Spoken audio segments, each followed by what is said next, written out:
சாமி டெய்லியுமே சாமிக்கு சாப்பாடு போடுறீங்க, அந்த சாப்பாடு போட்டதுக்கு அப்புறமா சாமி அந்த உணவு சாப்பிடுதா? ஆனா பாத்திரத்துல இருந்தே அப்படியே முழுசா தானே வருது.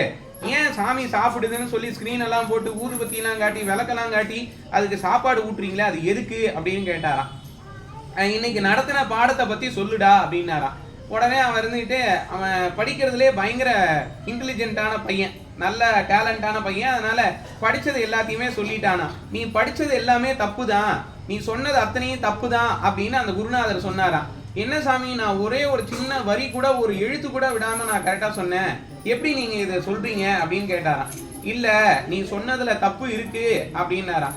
இல்ல சாமி, நீங்க எனக்கு இதை வந்து புரிய வச்சே ஆகணும் அப்படின்னு கேட்ட உடனே அவர் சொன்னாராம், நீ எப்படி படிச்ச எழுத்து நீ படிச்ச உடனே அது மறைஞ்சு போயிருக்கணும்ல உன்னோட ஏட்டுக்குள்ள, அது எப்படி அங்கேயே இருக்கு, ஆனா நீ மட்டும் எப்படி மனப்பாடம் பண்ணிக்கிட்ட?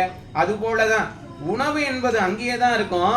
எடுத்துக்கக்கூடிய உணவாகப்பட்டது சுவாமி அந்த ஆவி மூலியமா, அதாவது சாமிக்கு எப்பயும் ஆறுன உணவு படைக்க கூடாது, ஆவியா படைக்கணுமா. ஆவி பறக்க பறக்க படைச்சா அந்த ஆவியோட அந்த வாசனையில சாமி அதை வந்து ஆகாரமா எடுத்துப்பாராம். அதனாலதான் வந்து சாமிக்கு நம்ம ஆகாரம் படைக்கிறோம்.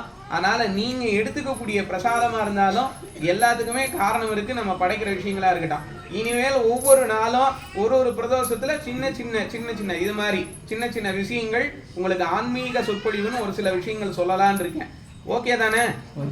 ஏன்னா நிறைய பேருக்கு நிறைய